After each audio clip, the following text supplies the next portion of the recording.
Bismillahirrahmanirrahim. Selamat siang Bapak Ibu sekalian, saya Dr. Gamal dari fraksi PKS Dapil Jatim 5 Malang Raya. Pertama, terkait dengan penanganan penolakan vaksin di masyarakat. Saya melihat apa yang dipaparkan itu masih sesuatu yang bersifat business as usual. Karena dalam mengeksekusi kebijakan publik, sosialisasi adalah instrumen paling lemah yang dilakukan untuk menyelesaikan sebuah masalah. Saya berharap dan mendorong Kementerian Kesehatan bisa melakukan intervensi yang lebih efektif. Misalkan kita bisa lakukan namanya conditional cash transfer, program bantuan sosial bersyarat dari pemerintah yang memberikan uang tunai kepada keluarga yang membutuhkan, dan penerima harus memenuhi persyaratan atau tindakan tertentu yang dapat diverifikasi seperti memberikan insentif ketika vaksin dan berbagai conditional cash transfer lainnya. Dan dalam konteks penolakan vaksin ini, saya pikir Bapak harus melaporkan juga berapa zero dose children kita atau jumlah anak yang belum mendapatkan imunisasi dasar sama sekali. Karena laporan tahun 2019 sampai 2023 kita menempati peringkat ke-6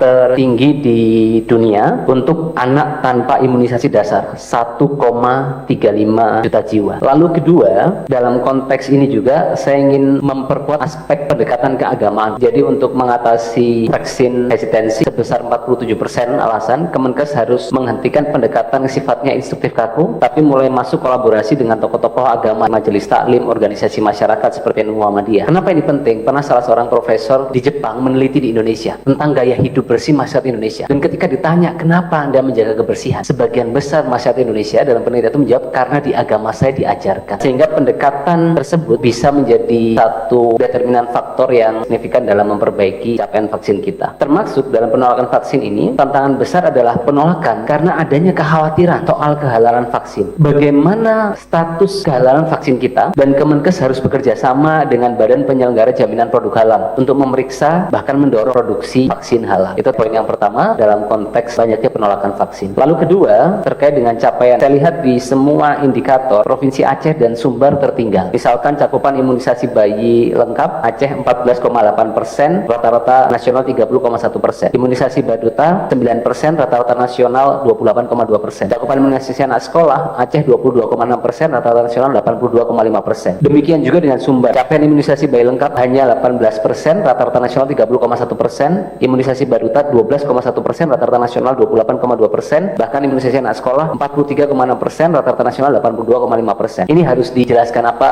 penyebab hal tersebut dan apa langkah-langkah konkret yang akan Bapak lakukan untuk mengejar ketertinggalan di dua provinsi tersebut. Karena kalau kita merujuk pada indikator-indikator kesehatan yang relatif, dua provinsi tersebut tidak tertinggal. Dan kalau kita lihat lebih dalam, supporting system dari dua provinsi itu kuat. Misalkan keaktifan posyandu di Aceh 81%, dana bantuan operasional kesehatan 14 miliar, peringkat 11. Kualitas tenaga imunisasi di Fasiankes 69%. Demikian juga di Sumbar 84% posyandu aktif, 12,6 miliar dana bantuan operasional kesehatan, dan 82% vaksinator terlatih. Lalu ketiga, saya ingin highlight tentang efektivitas vaksin. Bapak belum paparkan terkait dengan jumlah kasus penyakit-penyakit yang bisa dicegah dengan vaksin di masing-masing provinsi tersebut. Apakah terjadi penurunan kasus penyakit yang bisa dicegah dengan vaksin? Apakah daerah-daerah dengan capaian vaksin rendah memiliki kasus lebih tinggi? Dan apakah kualitas vaksin, penyimpanan vaksin, dan pemberian vaksin efektif? Kenapa ini penting? Karena yang seharusnya diukur adalah efektivitas vaksin, bukan sekedar pemberian vaksin. Ukuran seberapa baik vaksin bekerja ketika diterapkan di masyarakat pada populasi yang heterogen dengan kondisi yang tidak seketat uji klinis. Dan ini sekaligus mengevaluasi sistem penyimpanan, pengiriman, dan pemberian. Karena vaksin terbaik di dunia tidak akan bisa menyelamatkan nyawa jika sistem penyimpanan, pengiriman, dan pemberiannya gagal. Keempat, terkait dengan anggaran dan pengembangan vaksin. Sebagaimana disampaikan rekan-rekan, perkembangan industri vaksin dalam negeri seperti apa progresnya? Karena ketergantungan pada antigen impor meningkatkan resiko volatilitas anggaran. Strategi kemandirian farmasi melalui produksi lokal antigen utama adalah syarat mutlak untuk menjamin efisiensi fiskal kita. Karena saat situasi pandemi global ataupun krisis ekonomi global ataupun keterbatasan bahan baku untuk produksi, negara-negara dunia cenderung memprioritaskan vaksin dalam negeri. Sehingga ketahanan vaksin dalam negeri saya pikir harus Bapak laporkan dan menjadi satu concern besar dari kementerian. Termasuk dalam konteks anggaran, saya juga ingin mempertanyakan terkait dengan penyerapan anggaran daerah. Berdasarkan data iRanger per 19 Juni 2026, realisasi anggaran operasional daerah untuk pelayanan imunisasi di sebagian besar provinsi baru berkisar 20% sampai 27%. Mengapa anggaran yang sudah tersedia di 37 provinsi tetapi serapannya mandek di tengah jalan saat rakyat sangat membutuhkan pelayanan? Lalu yang keempat terkait dengan disparitas ekstrim. Saat DKI Jakarta melesat dengan cakupan imunisasi bayi lengkap 47,2%, Provinsi Papua Pegunungan hanya mampu mencatatkan 2,4%. Ini bukan sekedar angka, Pak. Ini adalah nyawa anak-anak Indonesia di daerah 3T